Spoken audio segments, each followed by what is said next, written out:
Hello, hello, my dear friends, you've reached Elena's bar.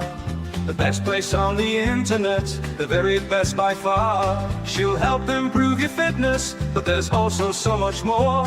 'Cause here are just a few things that this channel has in store. There's barre and there's Pilates and there's belly dancing too. And many styles of yoga, so I'm sure there's one for you. Then watch her practice piano string from right within her home. She's in such big condition, she'll outrun the metronome. Elena's Barre, Elena's Barre. They're the best place on the internet, the very best by far.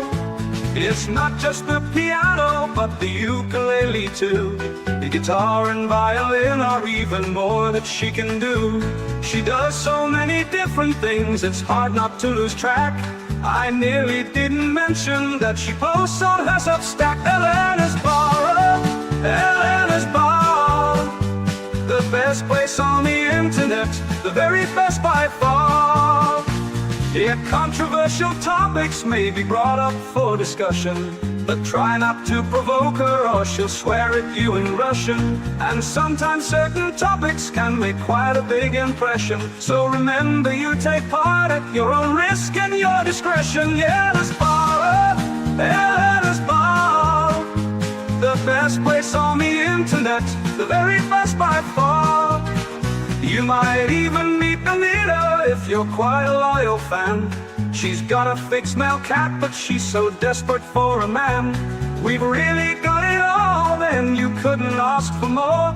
So sit right back and watch Elena shave a 3 or 4. Elena's Barre, Elena's Barre. The best place on the internet, the very best by far.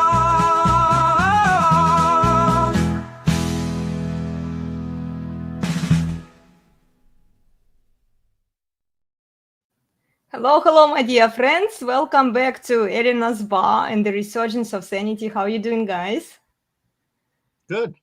Good. Nick, how are you doing? I'm doing great. Doing How are great.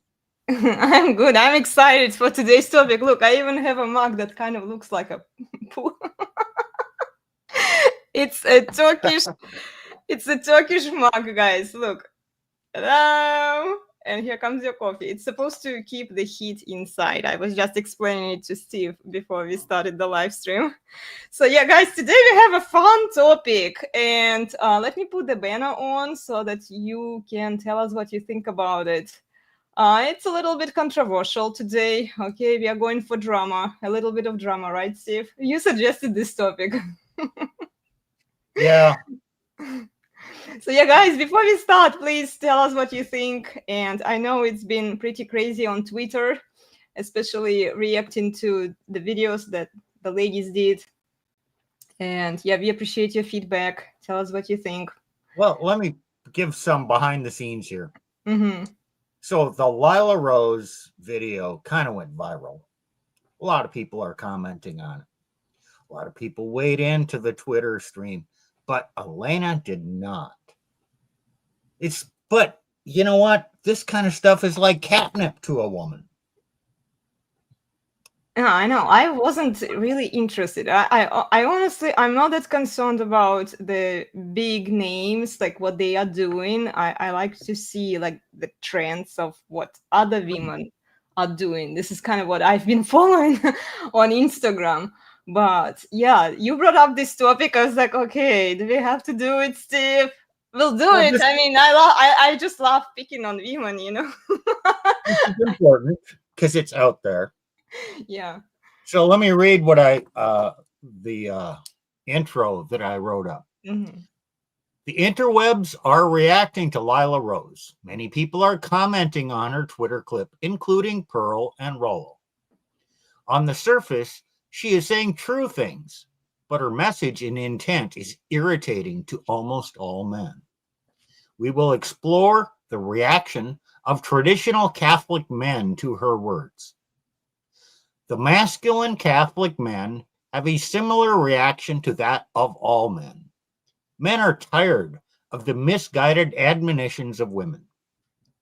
The male reaction is to say, STFU and let men talk to men. Women, be silent and just do your duty, which includes raising children and being sexually available to your husband.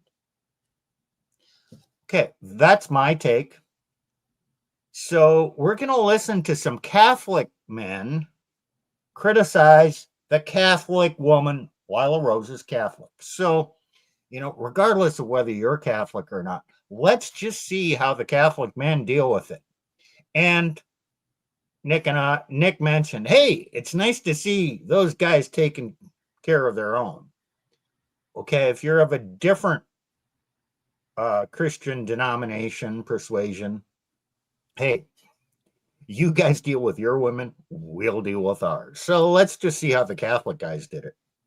So you want me to bring up Tim Gordon first? Sure. Okay. Awesome. And we have it correctly stamped. So let's watch it, guys. To Lila. Boy, chat is going off on that. That was kind of crazy. Chat. People. Chat. If you have a remark you want me to respond to today, that would be super chat. We need your support, even if you can't do it regularly. Super chat me for comments you read on the air or things you want me to respond to on the air. So for people who just listen to the podcast and maybe don't have Twitter, Lila Rose released an episode on her podcast, which is also on YouTube, and the title was, or the subject was, "Men Don't Need Sex." And on Twitter, she released this clip, which we'll play for everybody to look at. And everybody weighed in. It was not just Catholics. It was a wild landscape, or like a Wild West of people out of nowhere, like non-Catholics. Matt Walsh, Yeah. Catholics sort of out of the Catholic scene. Everyone, Rollo Tomasi was in there. It was like all of conservative Twitter, not just Catholic Twitter, but all of conservative Twitter was going off. And it's schadenfreude. And I don't hesitate to say it. It's like, I started telling you guys 4 years ago or so that, this needs to go away. And guess what? It did. It did start to go away. The feminism within Catholicism, but people gave me a real hard time at first. You might remember that. That's fine. That's what happens to trailblazers. I'll say it this way, as I tweeted it. 4 years ago, I warned you all about the poorly camouflaged man hatred, conceptual gender bending, and officious, shrill, quote unquote, leadership by Catholic poor man's Mary Sues like Lila Rose, Abby Johnson, Jackie Francois Angel with a hyphen, Carrie Gress, etc. All you long-housed ponces, I'm not talking the retrogrades, of course, but all the other ones, kept tuning into their coffee clutch. Then, what was it, 2 days ago, 3 days ago, you turn around and caterwaul like you're up all night with toothache when it turns out that Christian feminist programming, like Lila's, is by and for maladjusted, frigid nerdettes more attracted to feminist priest manlets than to their own husbands. I didn't mention the priest manlet in question, but it's just funny because they're maybe priests with actory visages, but are 3'7" or whatever. Famously, I'm just having fun there. The whole Catholic scene is run by constipated room moms. That's the point. And I'm sick of all the self-immolation, particularly in full public view of Protestants and Orthodox. We are embarrassed by not only the Lilas and Abbies and Jackies and Carries out there, but by all the fact that they have large audiences and many men in those audiences. Unbelievably. Yeah. All right. Are we getting to this clip? Yeah. Now that I gave you the primer, let's see what Lila has to say for herself. I'll get that ready for you. So this is the original clip. Tell me if you guys have a hard time hearing this. I'm going to try to get the audio on there. Okay, here we go. Can we all talk about Father Mike Schmitz? I showed him to a girlfriend who's not Catholic, and she's like, "When's Mass?" What about the man needing sex? That's just a cultural narrative that basically says men are like animals and they have to be able to do this sexual thing. Otherwise, they're going to go crazy. And the reality is there's whole vocations that are celibate. And these are virile men, men's men. Some of the most masculine of men I know are priests. We need food. We need air to breathe. We don't need sex. It's a gift coming together. And it's designed to bring life into the world. I think the sexiest thing about a guy is like their self-control. And my husband has amazing self-control. So after baby number 4, when we started practicing NFP, it was like we couldn't do it sometimes when we wanted to. And that kind of made things a little steamier, like not gonna lie. It's hard on him too, don't get me wrong. People will say, well, oh, do you just do other things for your husband? Very odd editing here. There's just some weird clips and gross and bedroom. Well, all everyone wants to see are dorky Catholic girls talking about their bedroom. That's weird. But she's saying self-restraint is so sexy as she's talking in a gross way about this e-priest, this manlit e-priest, Father Mike Schmitz, who's also a big proponent of Christian feminism and mutual submission. So we don't approve of that. But I mean, nevertheless, he's ostensibly a faithful Catholic priest doing his duties, and he does his duties largely online, has a large online ministry. And she says something gross at the beginning, when's math? And like her friend said that, but she said it almost like she's assuming her own view. Like, why would you show your friend, who I think she said was Protestant, this priest? She's clearly showing her, I guess, to get a rise out of her if she thinks that he's handsome. It's just an odd clip. It's an odd assortment of clips. And then after watching this dorky Catholic chick, I don't know who that is, Lila's guest, Lila then switches over to like, do men need sex? And that's weirdly related in a contraposed way to the words and concepts being intoned by her friend a second ago. Mm-hmm. And then it shifts over to the woman man shaming thing, where she's like, oh, priests are the most masculine men I know. No one wants to hear what women think are masculine. They can say what's a manly wile or what's attractive about men. I guess they do that for part of it. That's fine. But no one wants to know what a girl thinks is true masculinity. I don't think it's particularly true, by and large. I'm not out on a limb saying that the priesthood has not been the most manly the last several generations. That's just not true.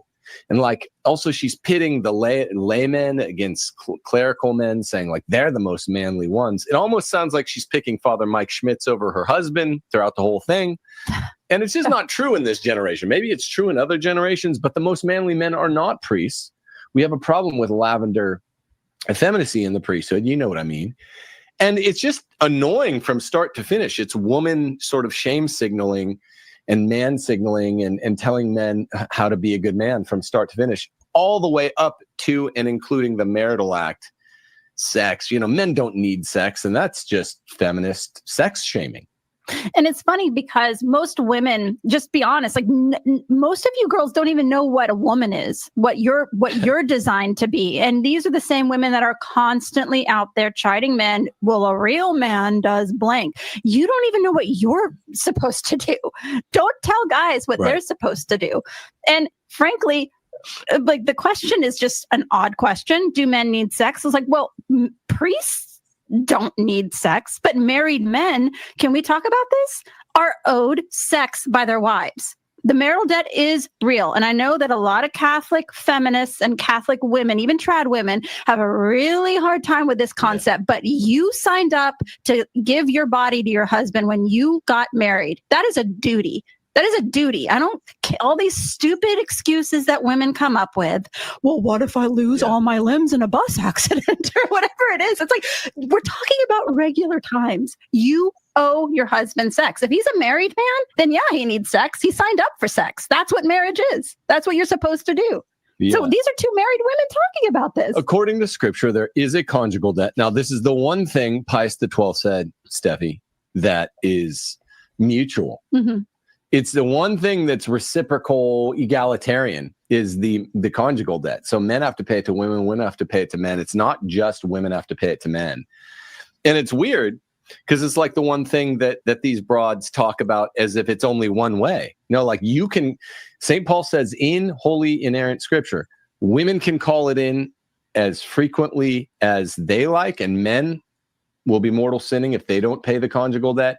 Same vice versa, women and men. Now, these frigid nerdettes, Catholic nerdettes online, they're just clearly frigid and weird and have dorky Nancy Drew kind of, sexually constipated fantasies or something about priests. It's really kind of odd. I'm not going to lie. It's kind of odd. They're making fantasies about other men, and it sounds like, the rhetoric is all in defense of denying your husband. Do men need sex? And that's really weird. We'll tell men if they need sex. I'll let my husband know if he needs sex and when he gets sex. Right. While they're fantasizing about e-priests, whatever, five foot, whatever e-priests, it's very odd construction of arguments to put together in a clip. And bear in mind, it's been edited. It's an edited clip where Lila's like, that goes in, that goes in, that goes in. It's a horrible look for Catholics. People are sick of hearing women telling men what to do. And I just think it's gross. Now, did she or did she not double down? I'll talk about the conjugal debt thing in a second, but people know what I'm going to say. Yeah, and there's a great thing in chat here. Rafty Pina said, priests sacrifice sex. It doesn't mean that they don't want it. It wouldn't be a sacrifice if they didn't feel they were losing on something, which I thought was a good point. That's true. It's not need. It's like, But I think Lila and her nerdette guest, I should get her first name.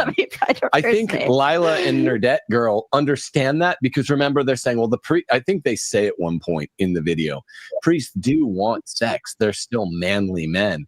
It's just their restraint that's so sexy to us. Well, why don't you have any restraint yourself? It doesn't count as restraint if you're lusting after. It doesn't have to be a 4'3" e-priest. I'm not naming anyone in particular. It can be anyone. If you're lusting after anyone outside your marriage but denying your spouse, think lowest form of life.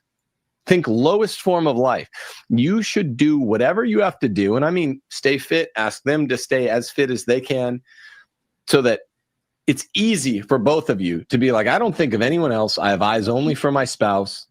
And whether it's an e-priest or some e-celeb or a genuine movie star, I don't lust after anyone. And we're always, sexually active. Again, I'm not trying to be gross. I don't like getting bedroomy, but I have to cover the bedroomy stuff because Lila made such a stink out of the bedroomy stuff here.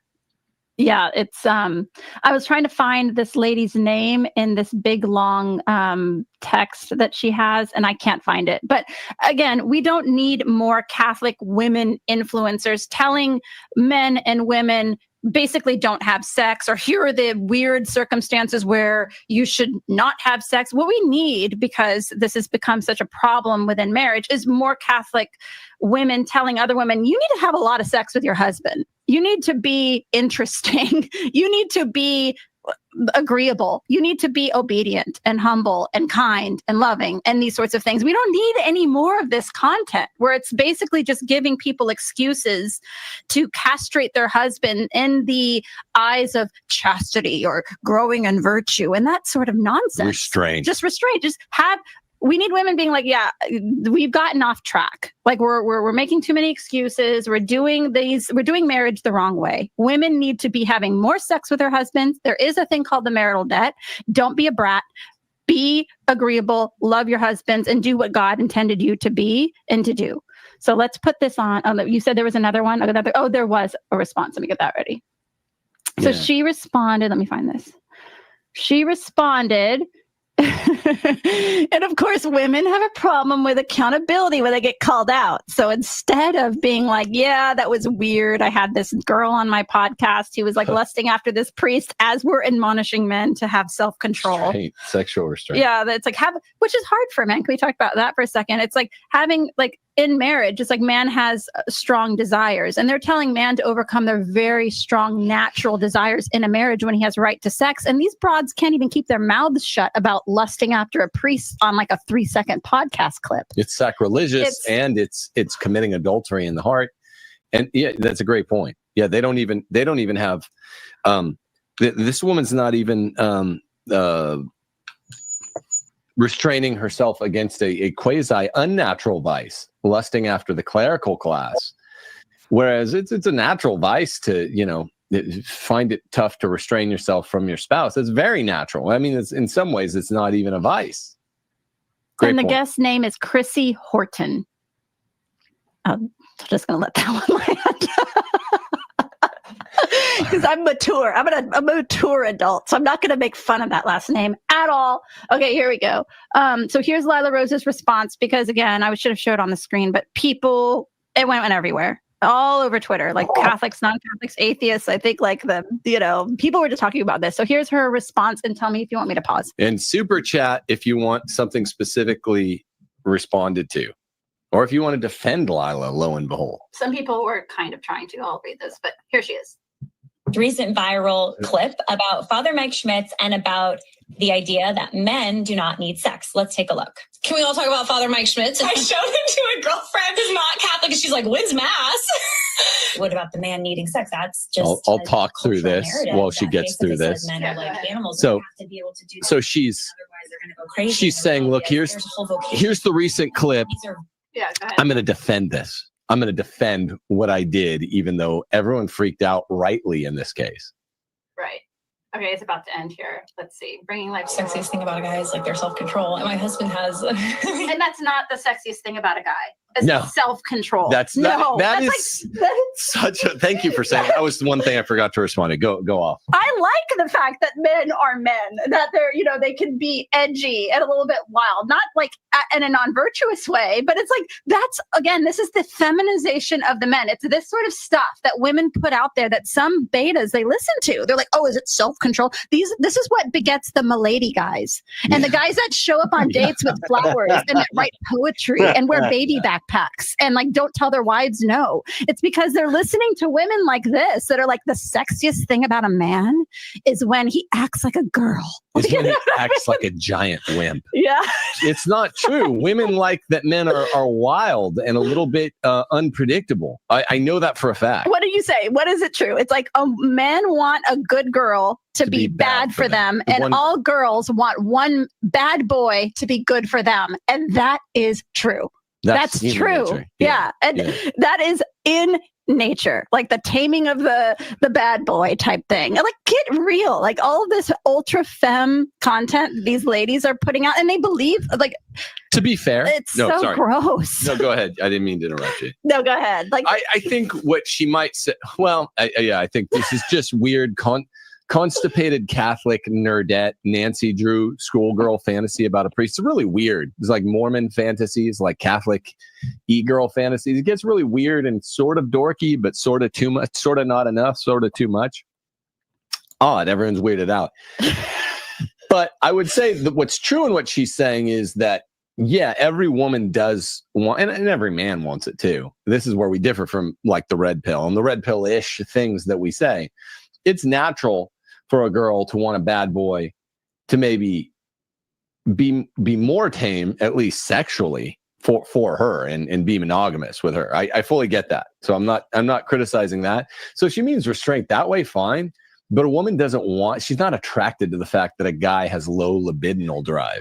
That's just not true. Well, and it's also, it is like, to even put it that way, like I find it sexy that my husband restrains his sexual drive every now and again. It's like, it doesn't make sense. That doesn't, like, that's what is sexy about men, is that they have that strong drive. You know what I mean? That's what attracts women, normal women, to men. And I'm always seeing that women are saying men are sexy whenever they deny themselves in favor of a female preference, which is what this strongly reeks of. That it's like, oh, I don't want to get you pregnant too close to another pregnancy. And she's saying, oh, that's so sexy that my husband is like denying himself for me. And it's like, why not talk about what men are, why they are sexy, why they are attractive to women? It's because they act and think like men.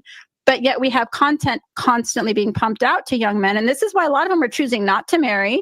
This is why a lot of men are just sick. I mean, every time I see, you were saying this, a Catholic e-girl was on Twitter, and she's like, go to Mass. And she's wearing a veil, and she's wearing like a dress, and she's a picture of herself. And men are like, shut up and get off the internet. And a lot of women are like, why am I being treated this way? It's like, there's a reason why, if you're actually curious, why you're being treated this way. Because Pause guys that, are Elena. sick of Pause. women telling them what to do. What do you call that, Elena? Hold on. What? Sorry. The girl that got on the internet and telling everybody, had a picture of her with the veil and everything, saying "Go to mass." Oh my gosh. Oh, like what do you What's your call term it? for that? No, you have a term for it. I do. Well, I Yeah, have a lot of terms. Okay. It starts with the word lipstick, I think. Ah, okay. That's what you call it, Nick. It's lipstick on a True, pig. true, Yes. true. It could be leftover women. Shenyu in Chinese. It could be. I It thought it was could be Japanese. Oh well. fake. No, it's based on the videos that you guys did a while ago Oh, okay, from okay. China. So yeah, it's a Chinese term, Shenyu. Oh, Yeah, and what else do we call them? Like fake femininity, performative femininity, LARPing, virtue signaling. Yeah, I've have you seen all. noticed the unnatural fetishes these supposed holy women have? Yeah. Well, I mean, if They don't really need sex, but they don't really need sex. But hey, let's talk about, oh, here's this priest. Oh my. yeah, right. Well, and it's like forbidden fruit. They maybe realize to some extent that they can't have him because for whatever reasons, right? He doesn't maybe want to have sex with them, right? And they are married. It would look bad for them, but they desire. I kind of understand why they are so attracted to him, because they can't really have him, but yet they want him. And this is Well, where they're Uh-huh. fetishizing controlling their husbands. Mhm. Shut the fuck up. Just be silent, woman. Just do your duty. And that's basically what Tim Gordon is going on about. And he has a really good take on this. It was interesting. He talked about Pope Pius talking about like that mutual duty. Each can call it in when they want. That shit was in existence for Roman Catholics and Protestants for a long time. It was just forgotten, and they come up with all this newfangled bull crap to say, "Oh no, you're dirty. How dare you? You don't have access to me. Then why the hell did you get married? Mhm. Why would you get married if they're just going to treat you like dog shit? Yeah. Step in dog shit like this, then treat their husbands like dog shit." Well, here's the other thing. The reason we called this stream Lila Rose Steps in Doggy Doo-Doo. He stepped in it. Now she's got stink on her shoes and she can't get it off. And it created this whole controversy. Mhm. So then what does she do? Instead of apologize, no, he has to double down. And we've not gotten to that part. I haven't, what does she say when she doubles down? Do women do this when they're caught out as absolutely wrong? Do they admit it No. with humility when they're corrected by a man or by men in general? Or do they defend themselves and double down? They double down. And I wonder what your husband would say. Where is your husband in all of this? Like, while we were watching the video, I was taking notes here. So, like, they say that they want a man with a self-control, right? And to some extent, I do agree with that, right? You don't want a man who fucks everything that moves out there. Yeah, like you want him to have a certain sexual drive towards you, right? But yeah, it's like when people say that like high libido in men. I mean, I don't know, guys. What do you think about it? What? High libido in men? Yeah, like she's not attracted to a guy who restrains himself. Well, women want the guy, well, in general, to restrain himself in regards to other women. Yeah. But their reaction is she doesn't really want him to restrain himself against her unless she's just not into him at all. And then, oh, thank God he doesn't want to have sex because I really don't want to have sex with him anyway. Yeah. But she has to project this, oh, he's so great because he knows I don't want to have sex with him. And he takes my no for an answer. And he just gives me peace. Shut the fuck up, woman. Why did you get married? Yeah.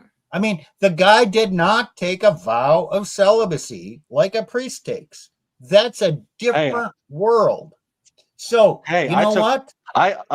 Hey, Steve, I unofficially I didn't take a vow of celibacy, but I was celibate in my marriage for some know. time.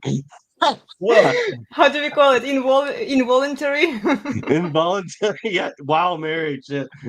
As a pastor, yeah. I know. You marry so that you get celibate. And then all the priestly, holy women, right, in the church, they're like, how dare him ever expect you to have sex? This sounds like SA and all this other shit. I'm like, Yeah. just said, hey, I'm a man. I'm married. Nothing's happened. There's something wrong. Yeah, I wonder what Lila's husband, how did he react to what she did? Because I wasn't really no, following. not that I haven't seen that. Okay, because he I'm not probably following this in depth. even my husband said that at some point she stepped so deep into doggy doo-doo that even my husband said that at some point her husband will have to step in and bail her out from what she did. I mean, maybe he probably will anyway because based on how she behaves. If he does that, he will make himself even more of a simp, and she'll feel even less attraction to her husband. He should just tell her to shut the hell up. How dare you embarrass me publicly like this? Yeah, this is bad. But before he weighs in, she's got to take off the pants and loan them back to him so he can wear the pants for a little while. Yeah, of course. Yeah, this is how they usually do it. They realize that they went slightly over the limit. Slightly. And then, well, I mean, like in their mind, they will never admit a full culpability for what they are doing. And then, okay, I'll let him get me out of this trouble until next time. Let's keep watching and see how she doubles down. Okay. They're sick of it. They're absolutely sick of it. So it's like now they're getting more emboldened and they're saying, like, stop telling us. You broads don't even know what you're supposed to do. You don't even know how to be a woman or feminine or obedient or kind. And you're out here telling us what to do. You haven't even figured it out. You have no play. You have no right biblically to even tell men what to do or teach men. And it's just extra unself-aware because these women on the podcast couldn't even get it straight whether you can lust after a priest and have self-control there or not. It's just all over the map. Okay, so here is she. I think we've gotten to the point where she's going to respond to the response. So we'll get your response to her response to the response. All right, I muted it. Abstinence, periodic abstinence in marriage. We talk about chastity. We talk about the priestly vocation and the celibate vocation and a whole host of other topics. Pause. And the tweet.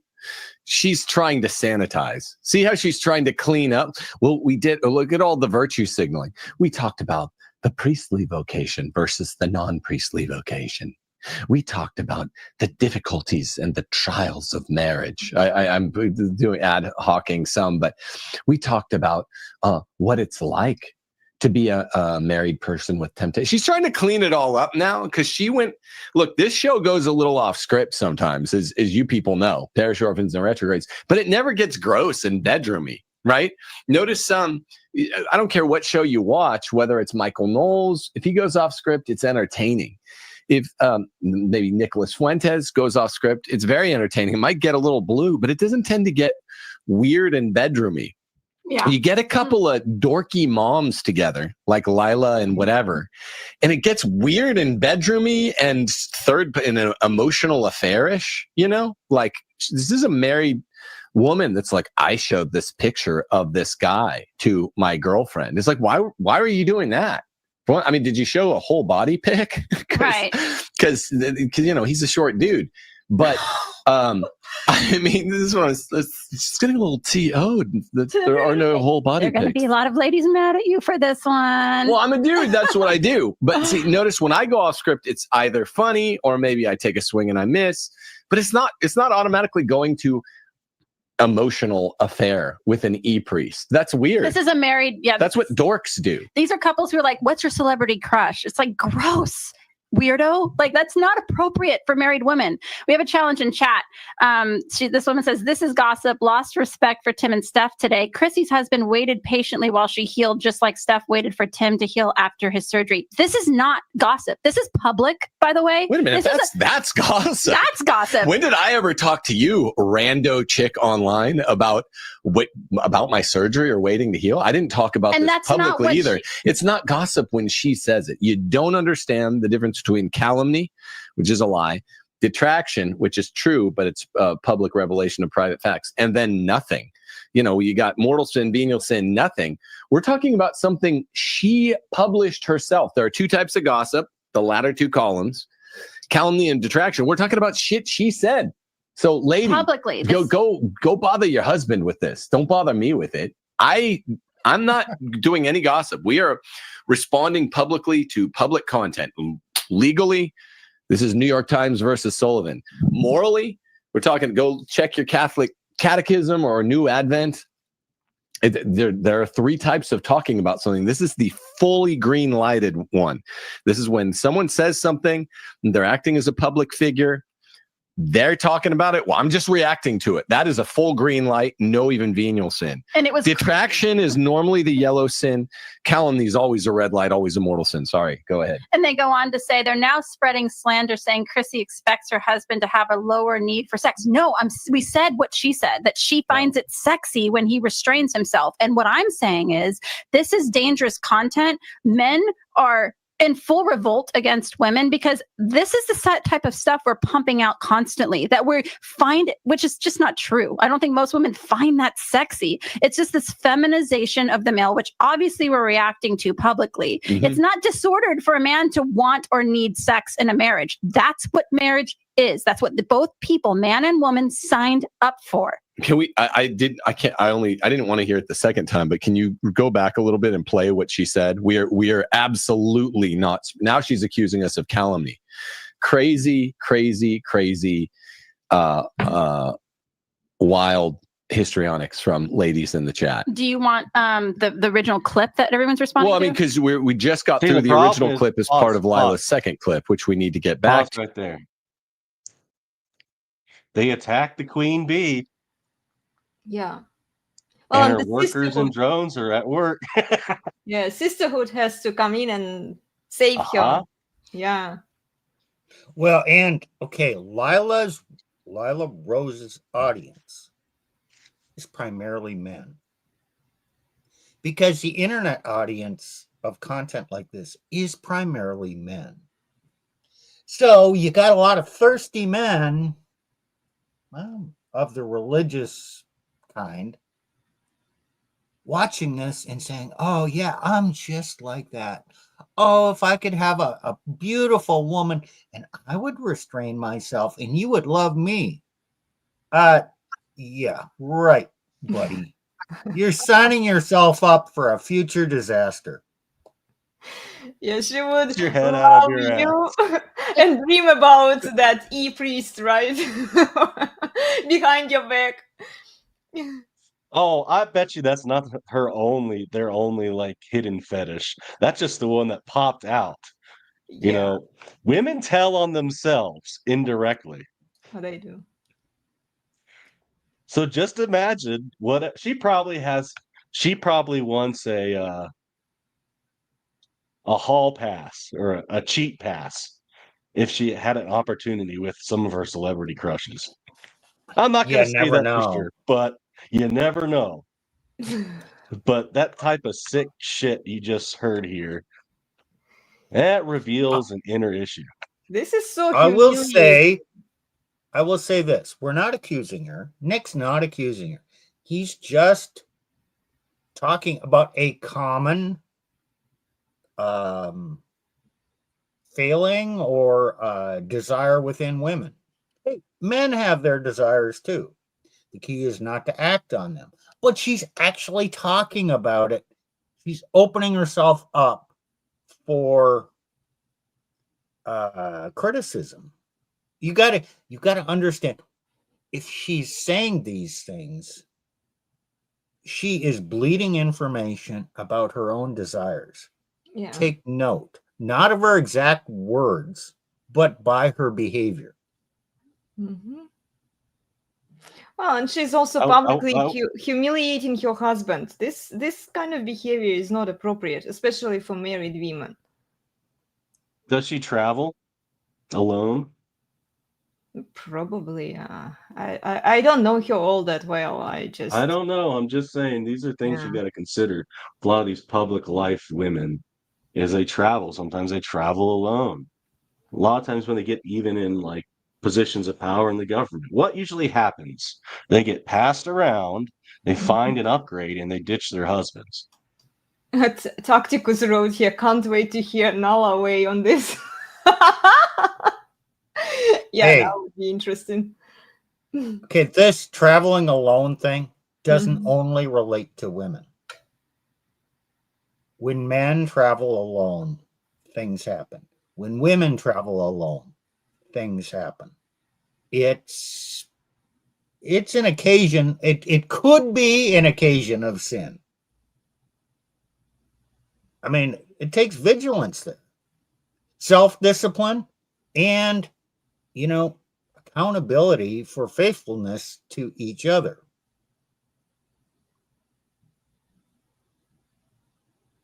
I would say that if a man has to work and he has to travel, it's fine, because usually men are focused on work, on making money, right? They don't get, even if there is a fling, like they don't take it emotionally like women. We get attached, right?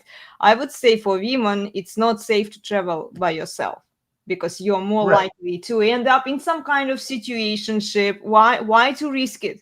Why to risk the perfectly fine marriage? Just stay at home, and like if your husband has to go work, it's fine.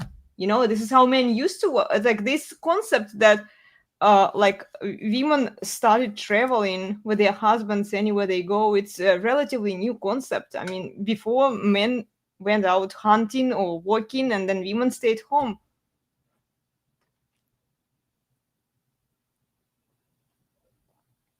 And traveling. Yeah. Mm-hmm. Yeah. So shall we keep watching?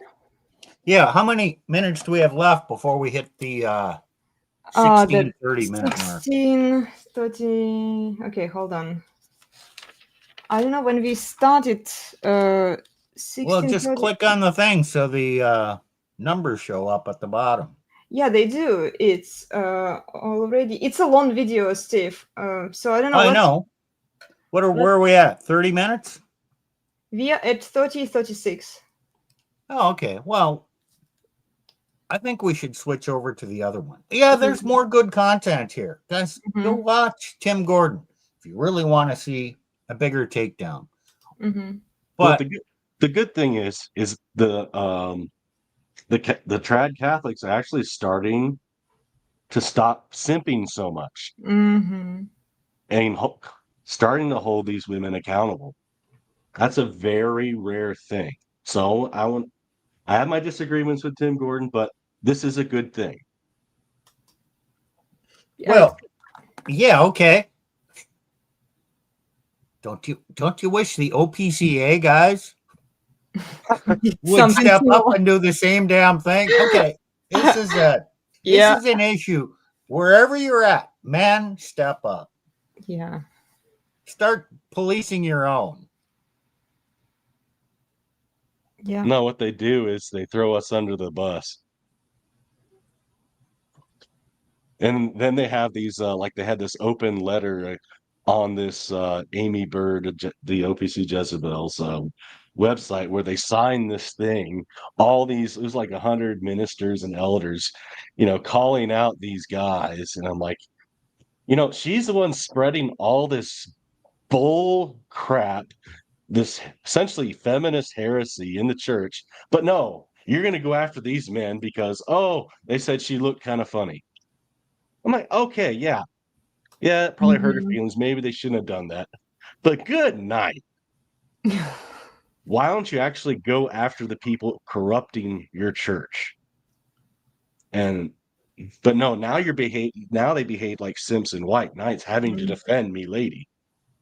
Yeah, like what kind of a milady is she when she allows herself to downgrade herself and her husband to the level where they are talking about the bedroom stuff publicly?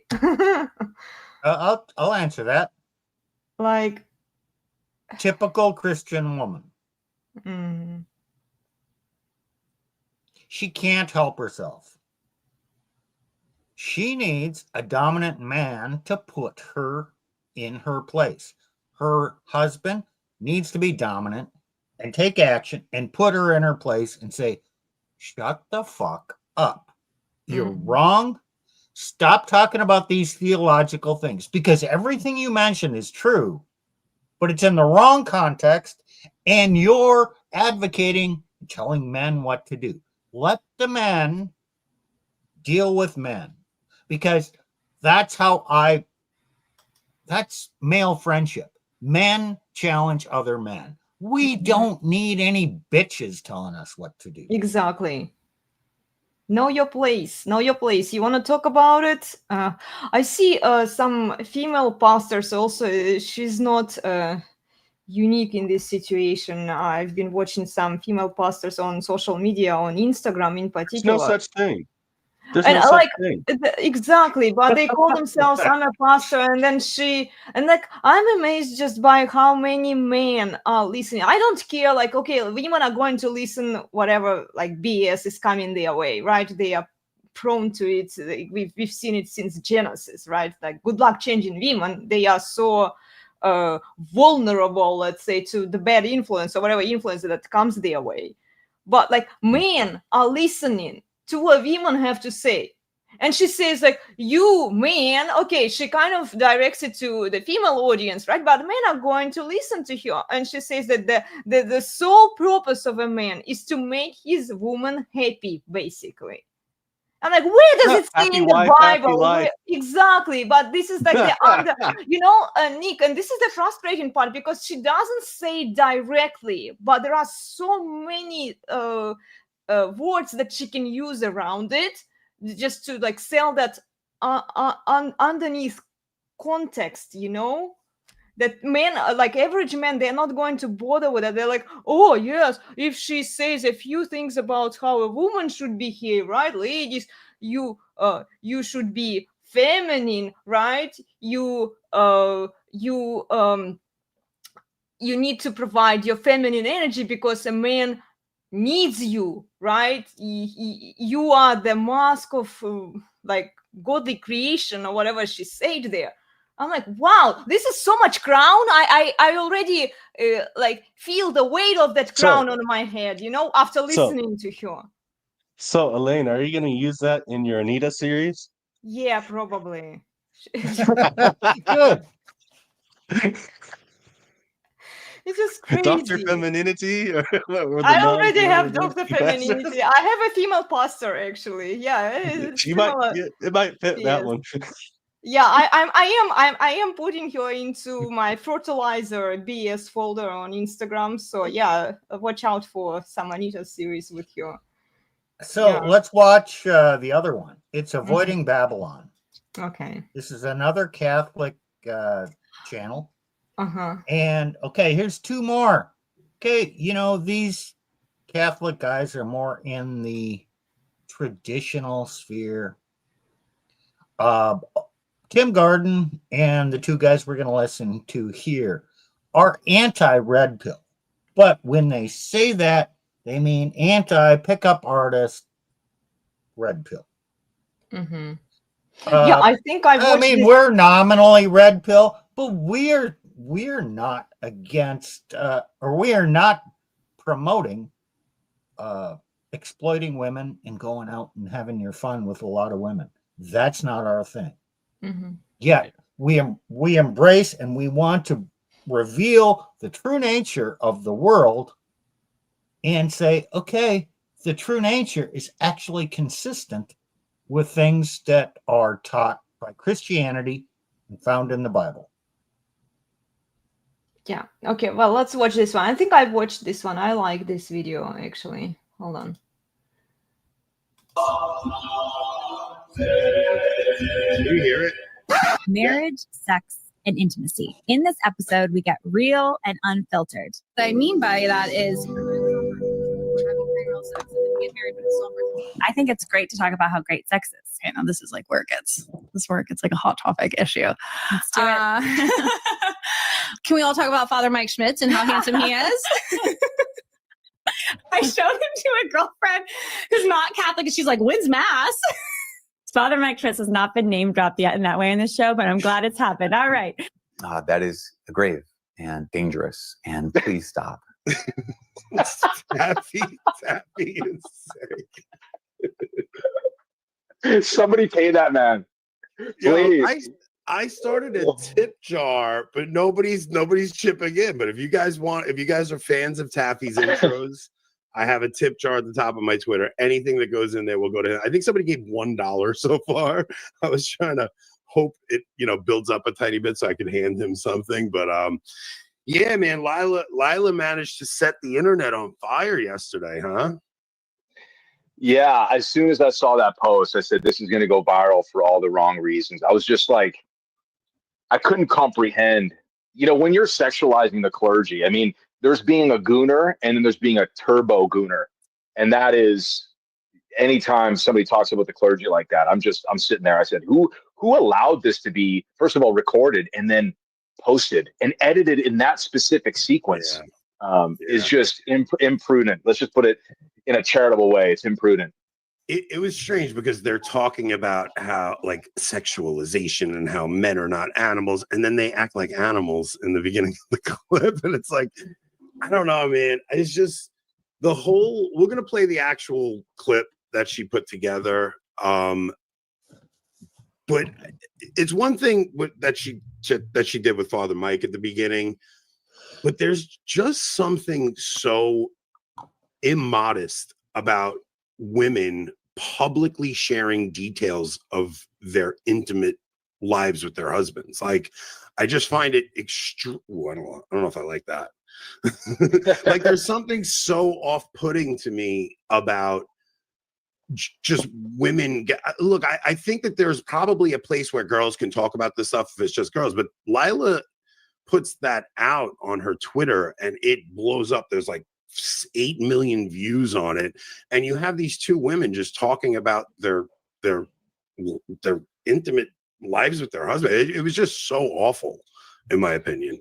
It's already a problem that women are in this kind of public facing position and not fully taking care of their families. There are very few women, very few men too, but especially few women that should be talking about these things. And the women that should be are often taking care of their well-ordered families. I was talking about this with my wife the other day. I said, there really only should be, nuns and sisters and, women that have taken that kind of vocation speaking publicly on such topics, because they could probably do so with much more prudence and virtue versus it just kind of sounding like, girls getting a cocktail and talking all kinds of retardation while, about a priest publicly on that kind of a platform. It's just, and you just start to imagine, like, what are their home lives really like if their husbands are permitting this type of like discourse in a public fashion? It's just scandalous, dude. It takes another turn when your wife is the sole breadwinner, like in Lila's situation, right? Like, Lila's making $500,000 a year running live action. So now, even if her husband has something to say, because I'll even tell you this, like, coming into tonight's show, my wife saw the thumbnail. She's like, why are you going to be talking about something? I'm like, be quiet. Like, don't watch my show. Like, like, I don't understand why you even, like, this is just something I have to do, and there's something really disordered and when the woman is the one. So Lila, as much blowback as she got, it's actually beneficial to her to get that kind of blowback. And it opens their husbands up to ridicule publicly. And I just don't understand a woman that would want to open her husband up to that kind of ridicule. Well, I mean, it kind of just in a public way goes to show that these men are in a way kind of purse holders. Like you're allowing yourself to be spoken about in such a way. I don't know their situation if she's the primary breadwinner, but if that's the case, I mean, that's already sort of dysphoric and disordered in and of itself. And then on top of that, you compound this with being a public personality and then not just sexualizing the clergy in the case of Father Mike, but also talking about sex. Like just women just should not be talking about this in a public forum. Okay, Like, stop right there. I would just be so mortified of my. I like Nick. this video. Go ahead. Nick, what about the natural order? Is there are there these women who are talking about this? They're the breadwinners. They're doing the providing. Yep. Who's in charge of the family? Is the family They're wearing the pants. Structure inverted? Yep. Yeah. I don't know why the Roman Catholics have not maybe it was Vatican too. I don't know, but before, look, I'm not Roman Catholic. I'm not pro-Roman Catholicism, but I am for the natural order. And insofar as they uphold the natural order, and I'm for that. I want those people to, have decent, ordered lives with, children and a spouse, a wife that loves them, that submits to her husband. And they could also want them to have good sex lives. But when the hierarchy is inverted and you let these basically public women out there, and it's not going to make a good house, not a good household.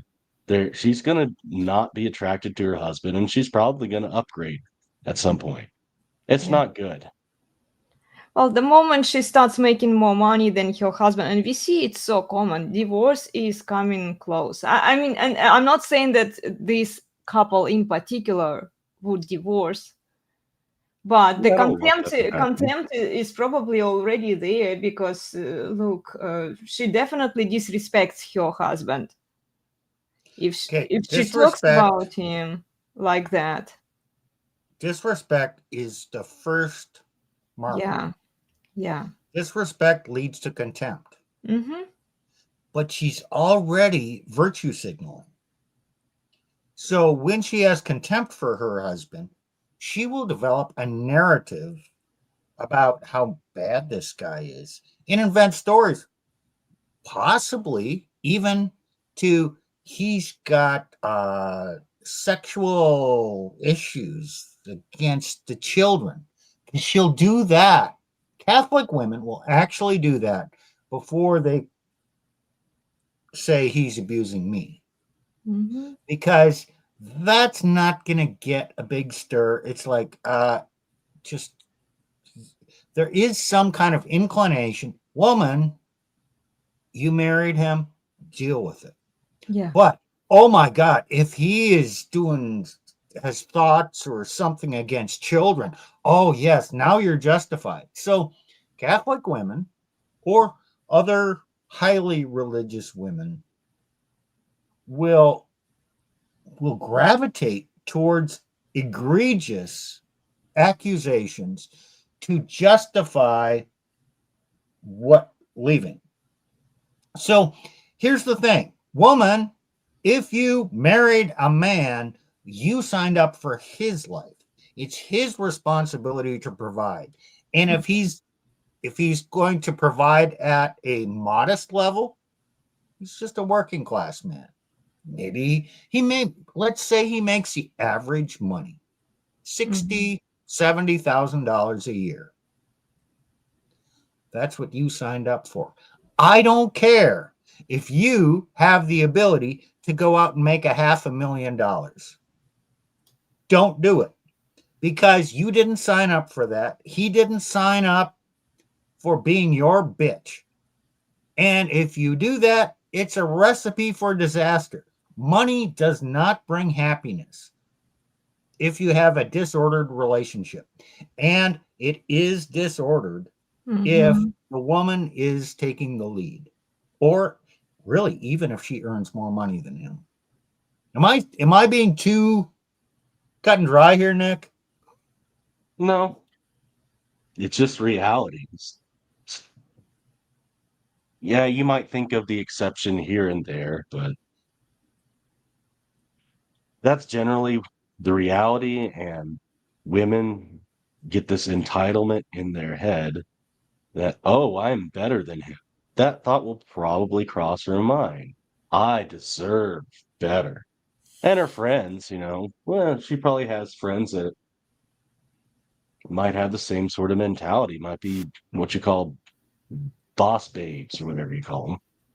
Yeah. Team woman will say, yeah, he's just not satisfying you anymore. You can do better. Okay, never, ever, ever count on other women, Catholic, highly religious Catholic other women, or highly religious other Protestant women, if your wife is Protestant, to correct your wife and tell her, shut up, do your duty, be a wife. Never, never count on that, because I'll tell you this, what you can count on is it will never happen. Women will not police other women to keep them faithful. It just does not happen. Maybe in the past, historically, maybe it happened. It's not happening today.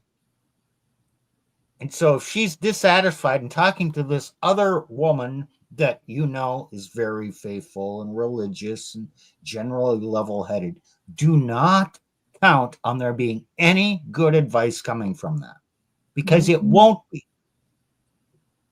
Yeah. I actually don't think that women should be on social media at all, because this is something that I've been thinking, and I was talking to my husband about it, and then I watched some women say that, well, but if we just teach them how they should behave on social media, right? If they learn to restrain themselves, if they say all of these socially acceptable things, then we want that kind of influence. It's essentially propaganda, but in the opposite direction, away from feminism, let's say. But based on female nature and what we know, guys, women are prone to they are already predisposed to power and dominance. And look, if it wasn't a thing, if it wasn't within the female nature, then the feminist propaganda wouldn't have worked as well as it did on women. And given women another way out, like, okay, now everyone wants to be a wife, right? Everyone should have children. Everyone should want to have a family.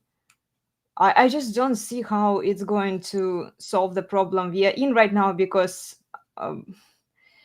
in our society, like, it's just safe to assume that a woman is going to rule over a man because there are no external restraints placed upon her. So the institutions are not restraining her. The legal system is on her side. It's just safe to assume that she's not going to be compliant. She's not going to behave. If she is, she's faking it. Elena, you said the institution's a state. You actually understated that. The institutions sure will kind of be on her side. Sure, she might have some power there, but she ultimately has power through the state. Yeah. She is the superior legally in the eyes of the state over that relationship. Exactly. Yes, she has all the power in marriage. Mm-hmm. And you're counting. You religious men, you're saying, well, my wife's not like that. I can have a religious marriage. And I am trusting her not to use the power that the state gives her. I'm trusting her not to use that power over me. Guys, you do not have the power. It is given to her by the laws nationwide, the divorce laws, her ability to get a restraining order on you, her ability to accuse you and get custody of the children. She has that power. You cannot deny it. You are just trusting that she won't use that power against you. Well, based on that fake mask that she's wearing, and this is where I'm struggling with women even propagating the right things that women are supposed to do, right? Women are supposed to be in the family. They're supposed to take care of their kids, right? All of that. Right. Because they will never, Steve, we talked about restraint, where it's coming from. It's coming from a childhood. When your dad says no to you, he restrains you, right? He doesn't bail you out. He lets you suffer the consequences of your own choices. Women haven't experienced it, and now they are trying to fake it. Now they realize, okay, feminism no longer gives us what we want, but we still want that outcome. We still want to preside. It's just for them, like that female pastor say, you still get basically the underneath message is you still get, ladies, what you want. It's just by using different tactics, by using different strategy. Be more feminine, right? Be more docile, more compliant, but they don't know how to do it because they were never raised that way. Let me build upon that. We have today's women are less self-disciplined than ever because they didn't receive that restraint from their father. So therefore, you have less restrained women, where society gives all women the power in marriage. And now you religious guys are counting on the emotions and love of your wife never to use that power, when all women are less capable of self-discipline today. See, in the past, historically, in marriage, men retained the power and women were more self-disciplined. Marriages survived, and kids were raised in two-parent households with the man in charge. It's not happening today. And then you see women like Lila Rose out there, and she is not restraining herself, but she's advocating for a man to restrain him or himself. So who's really in charge here? You have a disordered marriage. Sorry, honey, your marriage is disordered. Yeah. Yeah, fake human. I can't bring up this comment because of the A word. Even though we say, I don't know, that the rules are so weird, whatever. Shall we keep watching, guys? Sure. Okay. My wife was doing and then doubling down on it too. And it's like, listen, you missed the point of like the pushback that you got completely. Like nobody's talking about sex being a good thing. It's like, you don't need it. Okay. Well, imagine you and I were sitting here. You're like, yeah, you don't need to listen to your wife. Like wives, you don't need to be listened to. Like, we don't need to like cater to your emotions. We don't need to help you. We don't need to take you out on dates. You don't need a date. You know how retarded that would sound? Like no guy would even permit saying that either. It's interesting because they're bragging about how they make their husbands not like, I don't know. It's just look, this is why I always had an issue with people discussing even the theology of the body stuff too publicly, because I think in some ways this Christopher West kind of popularized talking about these kinds of topics, and I do think there's probably some good that came from theology of the body and stuff, but the idea that it's like cool for women can you to stop talk it about there? Orgasms and things like. Okay, for you general populace, what is theology of the body? Okay, there was a series of Wednesday. The Pope goes out and speaks every Wednesday on a balcony and gives a message. Theology of the Body was a series of, 100 talks by John Paul II, given on Wednesdays to people standing in St. Peter's Square. And it has a basis in the philosophy of phenomenology. And I've studied theology of the body and the history of it. I've forgotten more than I know now. But it was a thing. And Christopher West was a Catholic speaker who promoted this and went out and explained it to Catholics. He was a big name Catholic speaker, probably 25 years ago. He's still out there, but it was a big thing. And it was men apologizing to women about using pornography. And a key thing of theology of the body was men do not objectify women. They are a subject of love, not an object of desire. Well, I did a program on that, or we did a thing on that. She needs to be submissive to you. You need to show dominance. She needs to know that she's an object of your desire and a subject of love. It's not either or. Come on. Women are out there showing cleavage, wearing whatever they're wearing to show off their body shape because they want to be objects of desire. And now this Catholic, and it's actually Christian, is Puritan, this belief that, oh no, do not objectify women sexually. Don't look at her naked body and say, damn, I like. And, be assertive to get some of that. Oh, no, that's a bad thing because you don't have purity in your heart. Bullshit. They want to be sexually objectified. She wants to be objectified. She wants to feel the man's desire, but she also wants to be cherished and loved.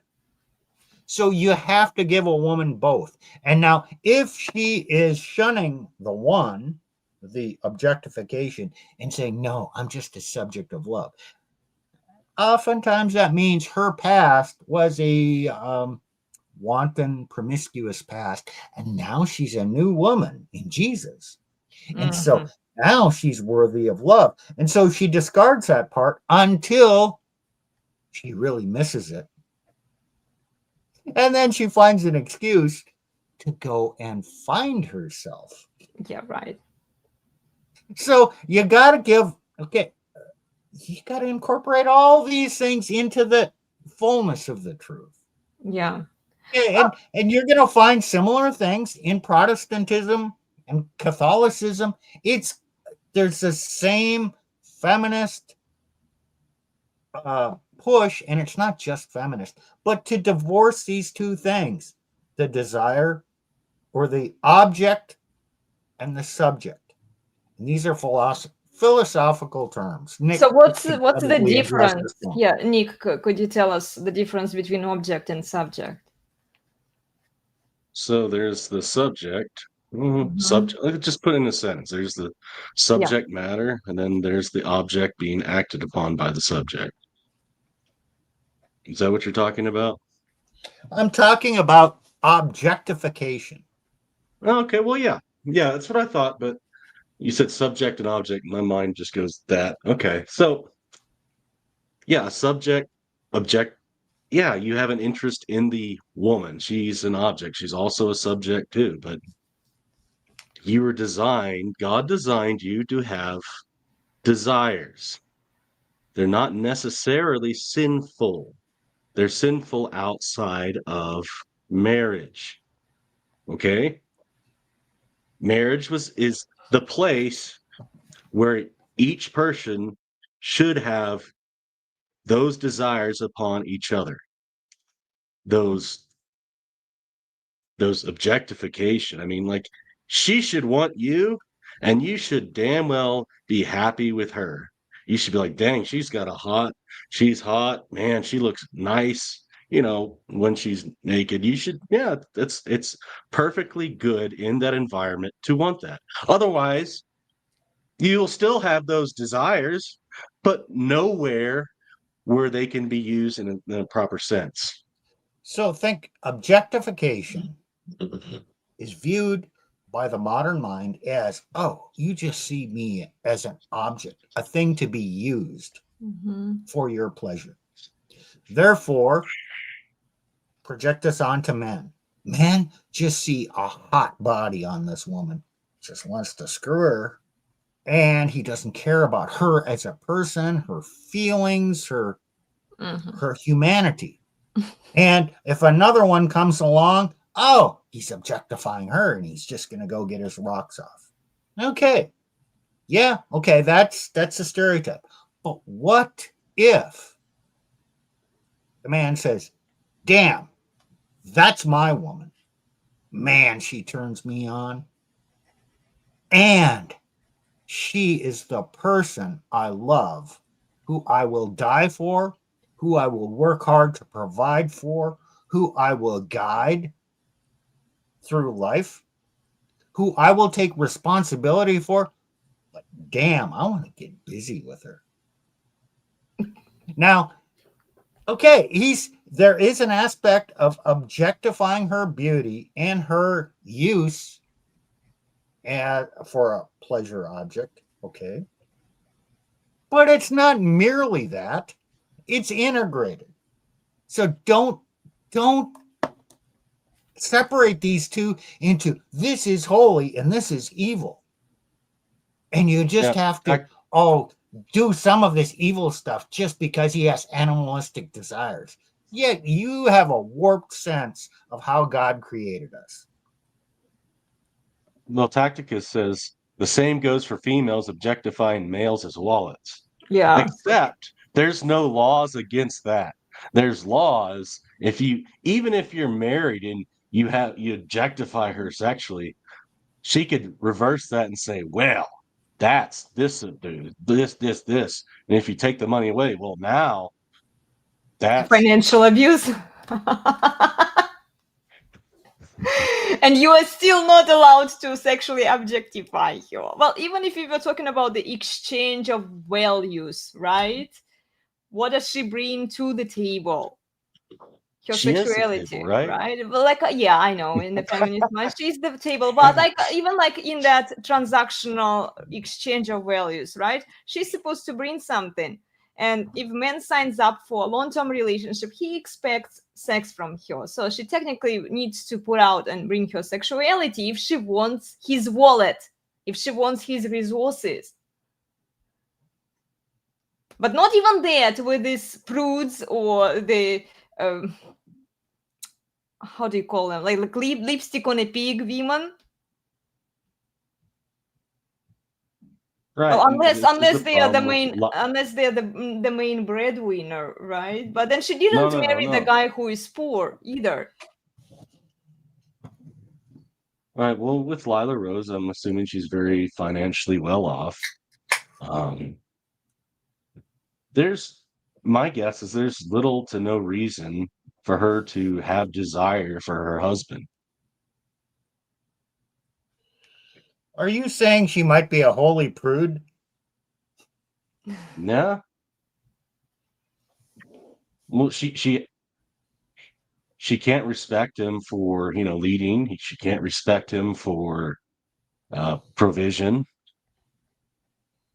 And probably can't respect him for masculinity because she goes off like that. Here's how you can determine that. She's an unrestrained woman. Yes. Yep. Therefore, her husband is not in dominion over her and checking her behavior when it needs to be checked. And that's a man's job. I don't care what you say about this egalitarian world where men and women are interchangeable. Look around you. It's not working. Mm-hmm. And why are so many 70 to 80% of women initiate the divorce at a 60% rate? And we have all these children who are raised by single mothers, and the birth rate is going down. And you have all these 40, 50, 60-year-old women unmarried, and 25% of them are on antidepressants. Gee, it's not working. Mm-hmm.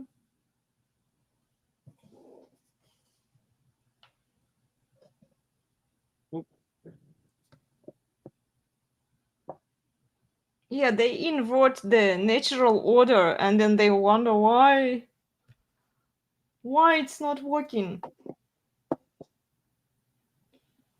And they are looking for the natural order.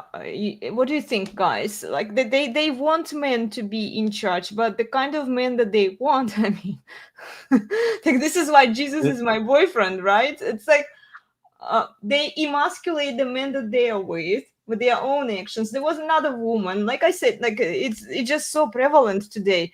There was another woman who publicly also humiliated her husband. She was the main breadwinner. I think I showed you the video last week. Yeah. Or I definitely shared it in my Instagram stories, guys. And yeah, like 6 months later, they had 3 kids with this man. They've tried all sorts of things. Now she was in charge recently, and the marriage comes to an end, but they're not technically divorced yet. But she did show a lot of disrespect towards her man, and they're still working on it. So meaning that they're looking for counsel outside of the marriage, right? Because she made it publicly available. All of that information is on display. And now what is your husband left to do? So if he doesn't really want to break up with you, like then he shows his weakness because she just humiliated him in front of everyone. Mm-hmm. By taking the drama out of the family, right? And she's like, here, and I'm looking for some guidance, I'm looking for some advice. Okay, what kind of advice is she likely to get? That comes from single cat ladies, right? Divorce him, he's not worthy of you because he can't even provide for you. That's the kind of advice. And then, okay, she will look into how much more she can extract from him through this counsel therapy or like couples therapy, right? We all know what it entails. Yep. Emasculating the Yes. man. He already surrenders his frame. Mhm. Our most recent Wednesday night stream on the resurgence of sanity was about queen bees Mm. and their behavior. And Nick did a great job. We talked about it for what, 2 hours and 45 minutes? Yep. And Lila Rose is a queen bee. Beware, guys. Do not listen to queen bees. It doesn't matter what they're saying. Don't follow women. Find good men to follow. Yes. Just listen to what the men are saying. Stop drooling after these trad girls. No. You are disordered. First of all, they're married. Mm-hmm. So stop listening to some other man's woman. Yeah. It's wacky, it's wrong, and they're going to lead you to believe that being the nice guy is going to get you what you want. Mm-hmm. No, you are not. Okay, men, you are not accountable to a woman. You are accountable to God. And if she doesn't like that, tough. Being accountable, holding yourself accountable to God is a much bigger thing. It is being accountable to the woman. That's looking down. God, you look up, and if you're accountable to God, how can she even complain that you're not being accountable to her? He is your helper. Yeah.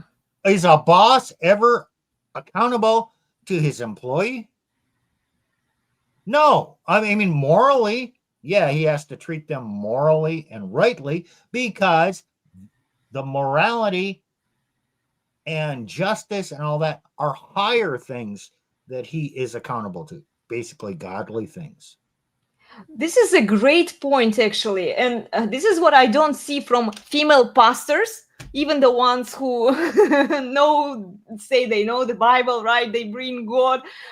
They are selling the inverted God's hierarchy and design, where a woman is still undercover, in charge of that relationship, and a man is supposed to fulfill his godly purpose, like she said, and satisfy his woman as long as she presents herself as being this feminine, perfect being. They are violating God's hierarchy. They never put like, okay, God comes first, then a man after God, so he is accountable to a man, and a woman is submissive to the man. Never talk about that. Never. This is what pisses me off with these female pastors. You know, like, they should know better, and some of them are even married. They're witches. They're not really pastors. Exactly. They still want to preside. They still want the power. They're witches. They're not pastors. They're just witches in charge of their coven. Mm-hmm.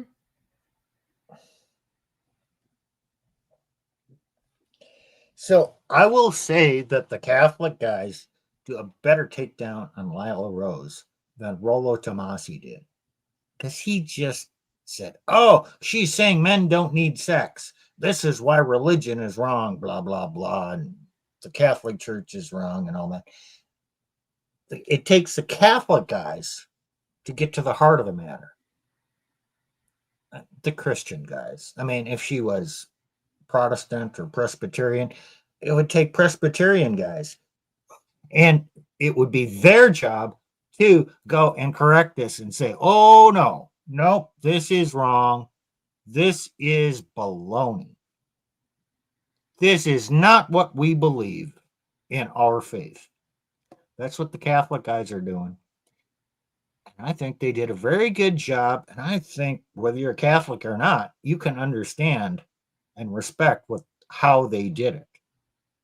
Mm-hmm.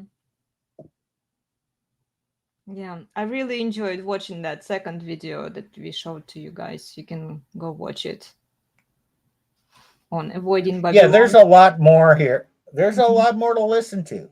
Mm-hmm. And we just kind of touched the surface here. But, I don't have to agree with these guys on every aspect of how they're approaching it. Because basically they're anti-red pill. We're pro-red pill.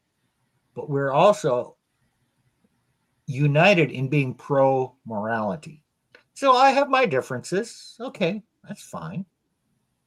But in general, I'm glad they're out there talking about this stuff, making people think and providing a counter to the culture. Yeah. Yeah, well, the tacticals, they all do. Like all of this Christian... Like I said, traditional feminine women, they are not on social media. Guys, they are not. Whoever you see on social media is going to be the fake lipstick on a pig. If they have big clout, usually this is like, okay, what's going on there? And then you watch and you start analyzing each case by case, and then see what kind of content they post out there, how they interact with their audience, who is their audience mostly. Is it women? Is it kind of both? Or is it predominantly men? Yeah, this should tell you a lot about whom you are dealing with. Yeah, but with this fake femininity, men have to be really careful. There was a post that Richard Cooper made on Twitter. He said that, ladies, please stop marketing yourself as boss babe. I would say it's a good thing that they market themselves that way, because then they are the minds that men should avoid. They are the obvious ones, like, okay, I'm staying out of this one. Pass. Because That's easy. Pass. Exactly, right? Like, why do you want to help women to mask themselves and then destroy the men's lives because they are broken? Like, guys, it's easier. It's just safer to assume that all women are broken today, they are raised by single mothers, most of them. Okay, even if they have the father, you have to really vet your woman, and we've done shows about that also on the Resurgence of Sanity, guys. You guys talked about it a lot, and we did a lot of shows here on my YouTube channel as well, where we talked about the importance of vetting women, even the ones who come from the two-parent households, because chances are her dad is just a simp who is worshiping the mother, and she will be looking for that. Not like her nature will tell her, okay, look for the dominant masculine man, but like all of her upbringing, all of the infiltration and everything, like all of the BS that's sitting in her brain, it will be looking for that princess treatment from a simp, you know?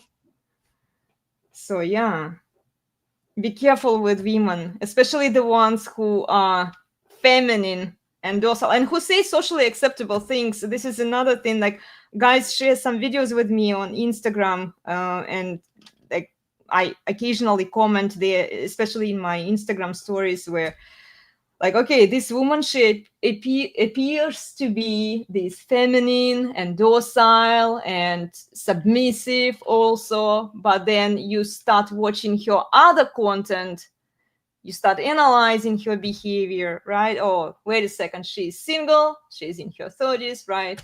She reveals some cleavage, she's reading some Bible passages for you, right? It's like Jesus smuggling and yeah, all of that crazy camouflage. So- and most men will be bamboozled by it. So let's talk about Elena. Why is she out here talking about this stuff? Women are. So she hey, doesn't. Us guys want women out here. They make life interesting when they talk about things. We want them around. We like it. Great. But what does Elena say? Yeah, I have an opinion on this, but if you really want to understand, go listen to the guys on the Resurgence. Listen to my husband. Listen to Nick. Listen to Steve.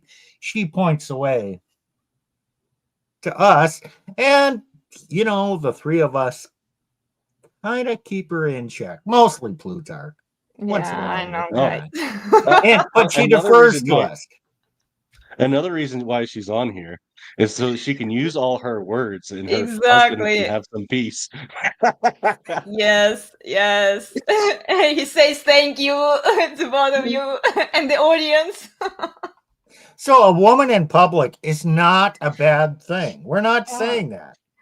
But they need to be But restrained. just don't look. They like, look, guys, I 100% agree with you. Yes, there should be some women out there who, like, if they serve as an example for younger women of how younger women, like, how else would women learn, right? Like, I'm not necessarily against the idea, but then it's like case by case, like my husband said, that you evaluate her behavior, you evaluate who she is with. Where is the man on the picture, right? Like you talked about QueenBees.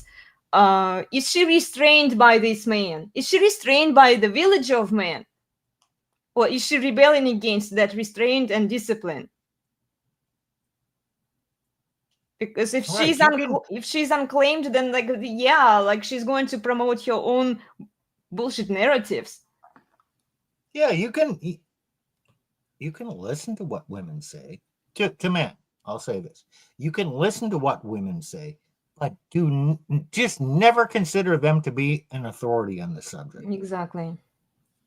They can cause you to think, understand women better, but if you're trying to determine truth or how things should be, look to other men as the authority. Yeah. Women need to know their place. And if they are never put into their place, they will not know that. Like, I often hear from my husband, he says, no, don't do it. Like, okay. Like, and you guys also text in the group chat, you often tell me, stay away from it, you know? Because I have some urges. Sometimes I want to go and like, let's have some fun. Yeah, lately I've been kind of like staying away from drama, so you can blame Steve for this episode. Hey, but it gives Elena the choice to weigh in on this subject Yeah, I know. under the cover of the men. Exactly. Works out for everybody. Yeah. Yeah. I just don't think that single women should have any control, any power that you guys give them by like worshiping. And I'm talking like Sims, the average guys out there, you know, who listen to these women, even the priests. And now women will start changing the mask that they wear, right, just to hide who they are, to bamboozle men. Essentially, all of this is just a program to to brainwash men into thinking that women are these prudes, these angelic and Well, this perfect. is QueenBee behavior, right? Mhm. What do they want? They want attention and clout, and maybe a different man or monkey branching. And they can be like dress like the trad girl. They can Mm. dress like the skimpy girl, or just like the girl next door. The clothing is just to accent to whatever audience they desire. But a lot of times, what are they on the outside? They might seem wholly sweet and caring, but many times they are nasty on the inside. They're deceitful. They're manipulative. Yeah. They never want to be the student, or they'll be the student maybe, but they don't, they lack humility to shut up and listen to a man. And they can be extremely vicious if their reign or image is threatened. Which leads them to double down in defense of themselves. So yeah, Lila Rose doubled down, right? We didn't get to that point, but well, we kind of did. She said, well, you know, I talked about all these things, and these are all good things to talk about. Yeah, but you put them together in a misleading way. Woman, shut the fuck up. Go to the kitchen. Go to the kitchen where you belong. I mean, like, seriously, like these thread-y girls. There are a lot of them. There are some transformed wives. I've seen those too, and oh my god, it's like they all want the power. They all want to be the center of attention, as if like they know the secret truth of happy ever after marriage, how to manipulate your husband into giving you the princess treatment that you deserve. It's just undercover, okay? But it's the same. It's like give me, give me, give me, give me. It's always been about that. Women are just I give them credit for their creativity. They realize that being a rigid feminist no longer gives them what they want, so they camouflage themselves to still get what they want from men. Yeah, but Lila Rose stepped in dog poop. It's stuck to her shoe.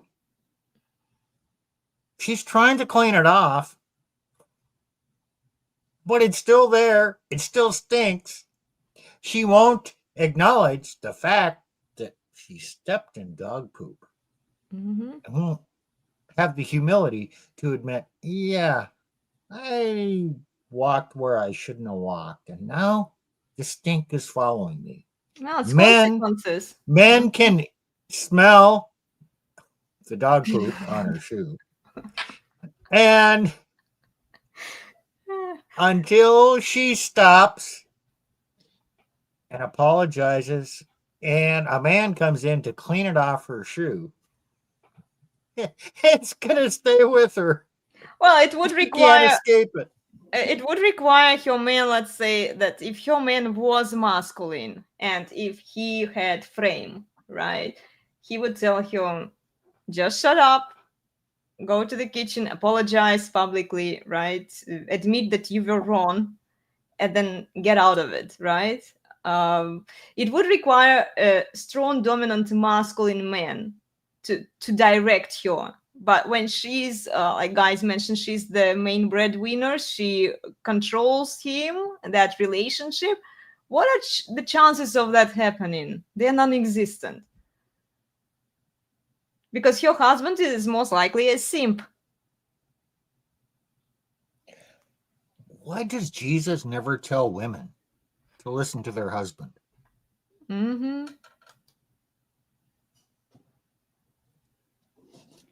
Yeah. Well, I mean, she wouldn't listen. Maybe her husband even told her, like, look, he might have told her that, a lot of the things that are happening, even dads, like, yeah, they can tell all sorts of things to their daughters, but are daughters going to listen to them? Probably not. How many wives are actually listening to their husbands and doing as he says? Their wives in name Mhm. only, but not wives So, indeed. you know what? We need to give some praise to Lila Rose for being so stupid. Because she brought up this issue, Mm. which became a point of everybody talking about it. And then the men stepped up to explain why she's wrong. So she has exposed all women and the behavior of all women and provided an example, a teaching moment for men to step up and say, here's why it's wrong. Use this as an example when you're evaluating women, and use this as an example of why it's necessary for the man to be in authority over the woman.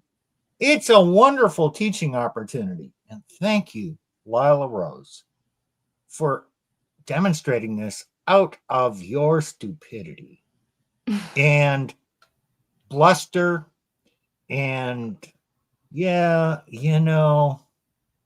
maybe if it's bad enough, you might find some humility. God knows you need humility. And so, how are you going to learn that? He'll give you opportunities for you to humiliate yourself. I wonder if it's even possible without anyone telling her that she is wrong. And I mean, by anyone, like her husband, her dad, like what's her upbringing. Yeah, if she was never told no, and if she was never told that she could do something wrong, and if she has never suffered the consequences of her wrongdoing, I don't know. I don't hold my hopes too high here.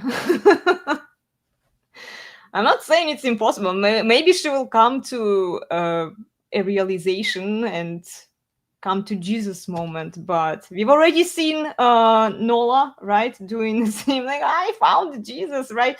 All of that is so performative. So yeah, I don't know, guys.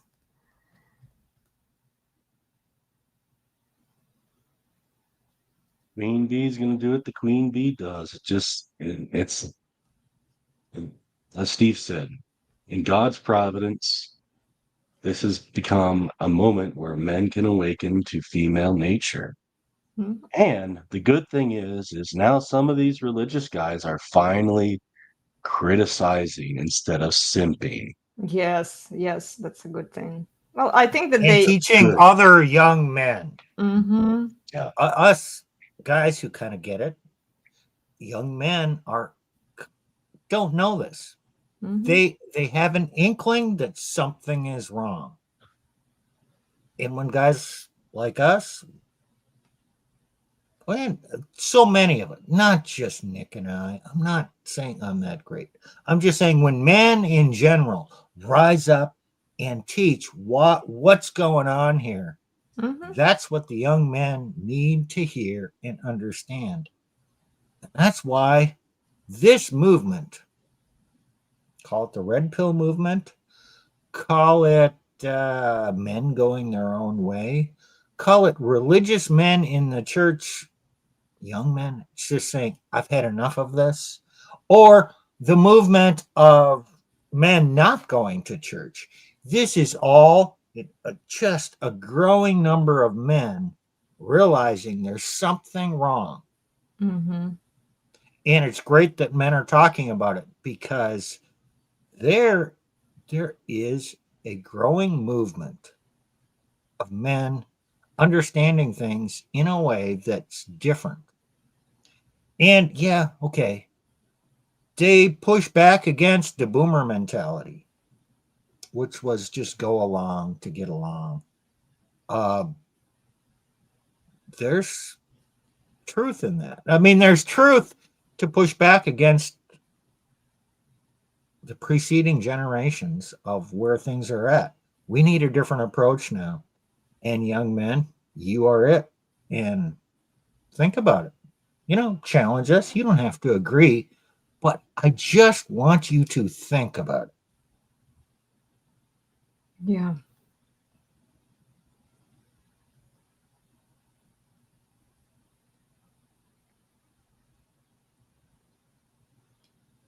Oh.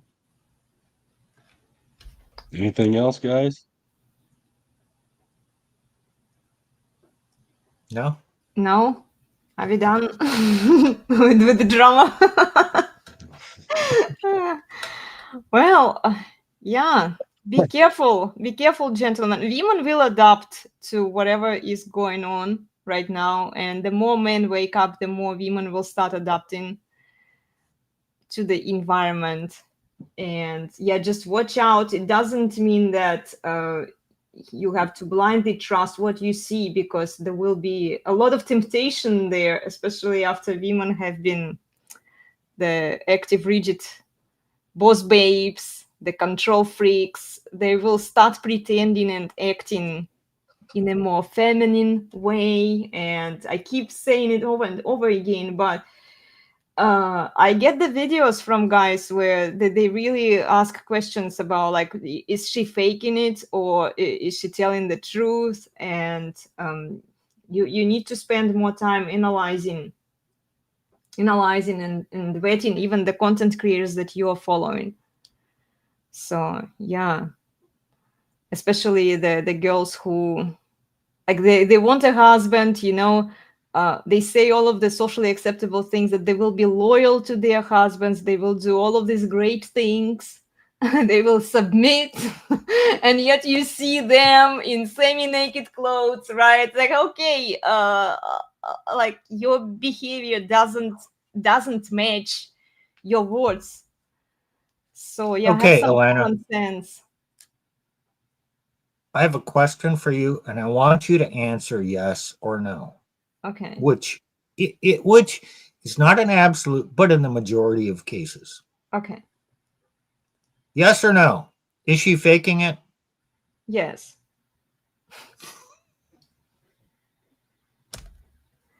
Yeah, I see a lot of these girls. They realize that whatever other women, and women learn from other women too, in a way that, okay, they watch what worked for other women, what gave them the success, right? And then they try to implement some strategies, some tactics, but they don't understand fully the complexity of of the whole thing. Okay, Like, they just look at that, okay, this snippet, that snippet, you know, I'm good there. That's a lot of words for saying that women learn from other women how to fake it better. Yes. Yeah, I definitely see a lot of this, and I am going to bring them up on my Instagram stories. I don't post a lot of stuff, guys, but you know, like the stories you can check out, because some of them are coming from the guys. Actually, they send me the videos to comment on, and yeah, and debunk some of that BS that is going on. Because yeah, like the signs, and I have a few articles written about it on my Substack, the obvious signs of the 304s, we all know them, right? But most women have the mindset of a 304. Even the prudes, even the fake, the lipstick on a pig. This is why we call them lipstick on a pig, right? They're just trying to camouflage their 304 hoish mindset with a better appearance, with the better words, better presentation, better marketing also. So yeah, go read the article. I have it written a few weeks ago, before we started talking about what gives women security. Yeah.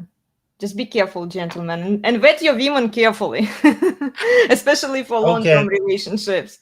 Let's plug that. What brings women security? Male dominance,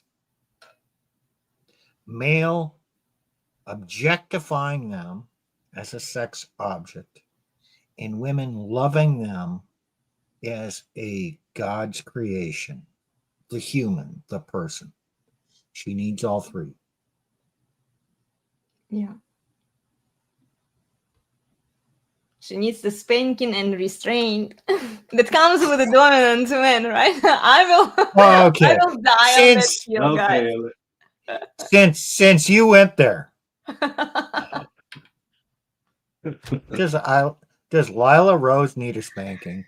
Yes. All women do to a certain extent. She probably needs more spanking than most women do, for her behavior. Like, seriously. Like, no social media, at least for like 6 months until she comes with a some realization that she messed up. But it would be the consequences that if I were her husband, which I'm not, I would impose on her. Taking her phone away and sending her off to the kitchen, make me sandwich. Yeah, go serve your husband for some time. She won't, but yeah. I won't hold my breath.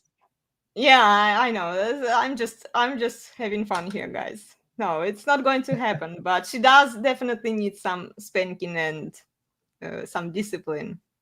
All women do. Even I need it. It's just I guess I'm slightly better restrained than she is, and I have been because of my upbringing. And my dad was telling me no, and then my husband keeps telling me no, and then you guys keep telling me no. So like I'm kind of used to that concept. Yeah. But then I come up with this dream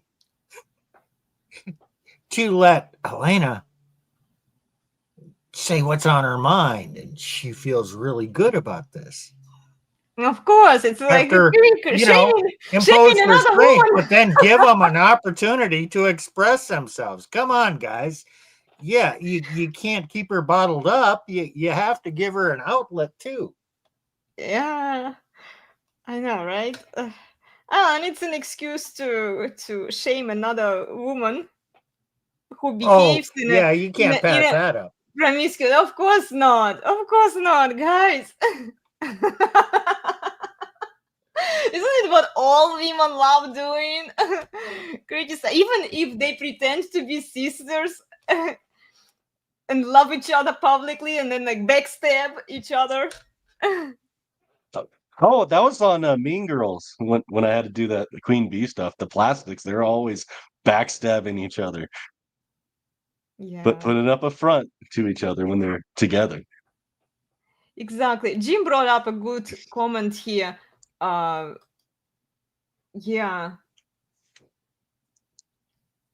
Those donations aren't really going to change legislation, just make pro-life social media posts. Pretty much. Yeah, they're not changing the laws around divorce and marriage. And yeah, it's just different form of propaganda, I would say, like putting all of this TredCon or like TredWife. It's con. I call it con for TredCons. Like it's what they want to hear. Because they are done with the rigid feminists. Women figure out that, okay, that strategy doesn't work for us. How else can we milk men for their resources without being too mean to men, so that men still wife us up and give us what we want? And then when that stops working, this is when they will start changing laws to get what they want from men even more. They will double down. Okay, I'll to paraphrase what Jim said. Mm-hmm. Pro-life makes sense. It's right. It's moral. And a lot of non-religious men are really opposed to the idea of abortion. But a lot of the pro-life religious people seem to be doing it for virtue signaling. And that's what irritates people. It's, gee, are you really sincere about this, or is it virtue signaling? Are you really advocating putting restraint on women and putting men in charge, or are you just virtue signaling about, oh, this is so terrible? There's something missing in the pro-life movement. It is, yeah. And I think that's what Jim is alluding to here, or feeling. It's hard to articulate. What's missing. Yeah. I would say the restraint is definitely missing there because they kind of try to operate under the current system that is designed against men and male authority, male dominance in the family. They're not talking about that. They don't want men to have the authority. They just want to have more babies raised by single mothers, essentially, because this is what is supported in the current system. So there's two ways for the pro-life movement to go. Put men in charge so men can tell women no. Or educate women so they don't do that.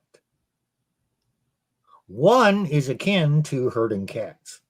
Yes. And the other one, it's kind of like an easy, let's educate. This way we don't have to work hard. We don't have to hurt women, actually, by educating them and by her feelings. Exactly, hurt her feelings, yeah. We don't have to be masculine and dominant to put restraints on women and risk hurting her feelings. She might feel bad.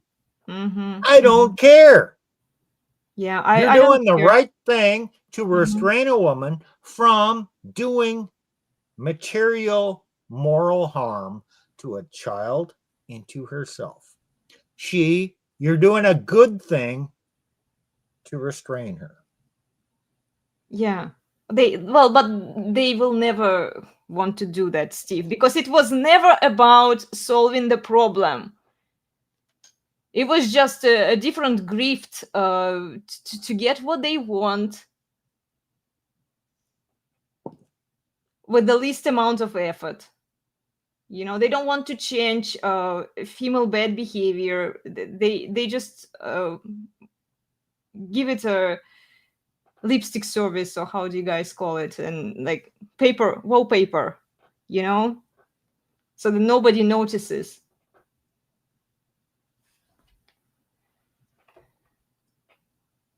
Here, Tactical says, as Lila's men don't need sex, fuels marriage therapy counseling. Exactly. Some agendas supply clients to others. Yeah, this is an ongoing cycle. And it will be about how your man messed up. Yeah, how he was wrong. She was right. When you were going through your the demise of your marriage, did the counselors, the church authorities, everybody come in and try and tell you that you don't need sex, you just need to serve better? Well, mostly. I had one minister. I didn't go along with the supposed sessions advice, and I chose another minister that I kind of trusted to talk, and he's like, no, like, this needs to happen, and she's wrong for not doing that. And he gave some advice. I think it was well-intentioned. He was trying to help that aspect of the marriage out. She agreed to it. Did it ever happen? No. Of course not. Yeah, most of the time it's just Jesus better. Just Jesus juke better. So she agreed to it in the counseling session. Yeah. But knew you couldn't enforce it. And so she ignored it. Yep. 15 minutes after she walked out. And you know what? My husband with his ex-wife, I think they went on one counseling session where the counselor actually took my husband's side, and then they fired because they fired that counselor because she didn't like him. Yeah, I don't remember what was going on there. That's what happened. Yeah. So then they all started like threaten me with, no, you're not listening to our advice this session. We want you to go to this other person. And yeah. Well, if you have to take your wife into a counseling session and the marriage is over, you just negotiating like the terms at that point, like by how much more she can squeeze out of you. And yeah, psychology and this couples therapy is so tilted to appease women and their whims. Everything, like the laws, you take her to a judge and like the law will take your side. It's just crazy. This is why, like with this birth movement, look, I'm against unilaterally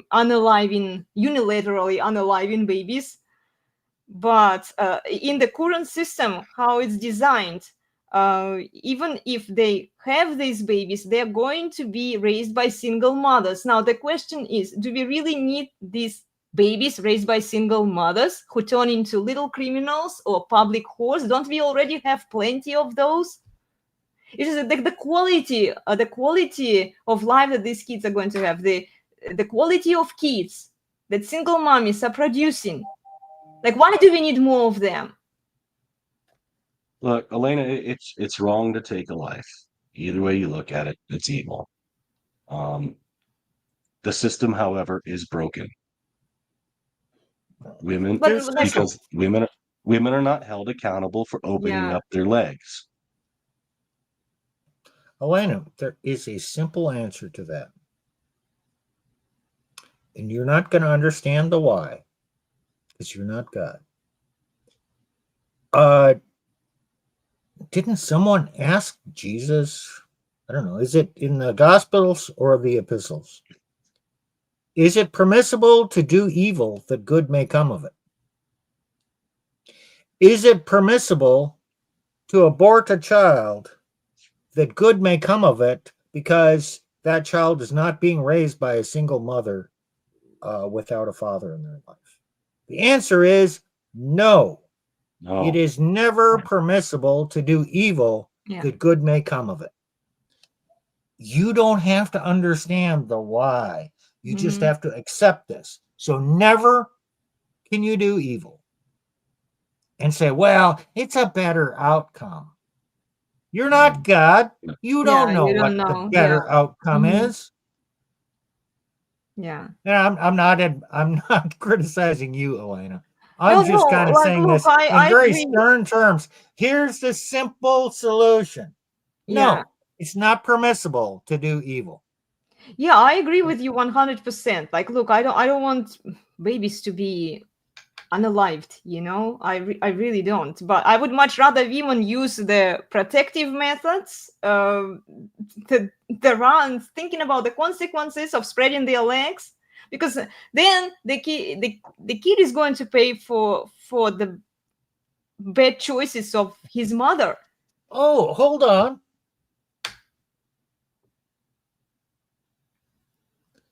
So you're promoting, well, a woman's going to be promiscuous. So it's better that she be promiscuous with protection so she doesn't get pregnant.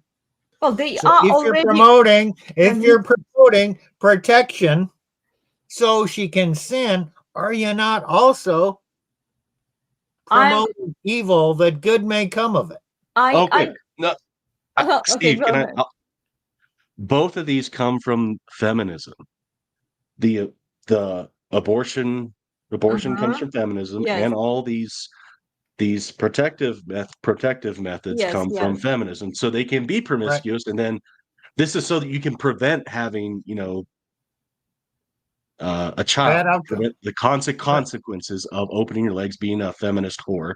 And if you're so irresponsible, also we can diminish the population, destroy children, unalive people, to promote feminism. I agree 100%. It's all feminism, guys. But like we live in this mess. Let's say, asking women not to. And then Lila made a post actually. Look, she said that I think we should wait until after marriage. I think she meant sex, right? Having sex. But like realistically, it's not going to happen. Like women are going to sin. Well, women are going to spread their yes. legs. Would you much rather? Okay, would you much rather them preventing the pregnancy so that the child doesn't have to suffer? You know, because they didn't think about it, right? Rather than Not my okay, problem. Not my problem. Not my problem. The answer is no. Absolutely not. The consequences have to be present. Yes. Consequences of sex is procreation. Yes. So I don't want to mitigate the consequences at all. And you can say, oh, but you know, all these Christian people didn't wait until marriage to get married. Right. Absolutely. Traditionally, there was a solution to this. You fucked up. You fucked her before you were married. Yes. Now there's a child involved. Do your duty. Get married. Shut the fuck up. Stay married. Both of you, shut the fuck up. Stay married. Raise this child. Your duty is to your child. Hey, and how many people got married because they had sex out of wedlock and found themselves in that situation and got married? I would say historically, 30, 50, 60% of marriages happen that way. A very high number. And hey, civilization continued on. And a lot of those couples, when they had that duty to God, to the child, basically being accountable for their actions, they stayed married for 50, 60 years. It wasn't a problem. Love is not a necessity for marriage. We think it is, but you know, if you're generally compatible and you make the commitment in the historical world, the commitment led to love. Yes. And even these arranged marriages led to the couple loving each other, even though they weren't in love at the time they got married. I 100% agree with you, Steve. And in fact, this is why I'm not pro teen girls when it comes to like marriage and relationships, because teen girls alone, and we make such great emphasis, especially in the red pill community, about like teen girls, she must be attracted to you, because if not, then oh my gosh, she's going to leave you, she's going to do all sorts of things. And like in the current system, yes, because she can, right? But historically, women stayed married even if they didn't have those appropriate tingles for their men. They stayed out of duty because they cared about their children. So, because men do not have the power within marriage, we don't legally. Now the red pill is saying, well, yeah, to have a long-term relationship or to get married, you need to find a woman with genuine burning desire, which means I have to find a woman who is so emotionally attached and desirous of me that I can trust her emotions to stay married to me, because I don't have any Good luck with it. Today it's not, and then they say it's only your turn, right? She's not yours, it's just your turn. I mean, like, yeah, because if you base everything on your emotions, she's going to dump you at some point. Okay, your emotions today are cool. This is why you have to feed the beast always. Like, you give her what she wants. She will manipulate you in a way, you know, still. With all of your dominance, with all of your like, criteria, like of a high value masculine man out there.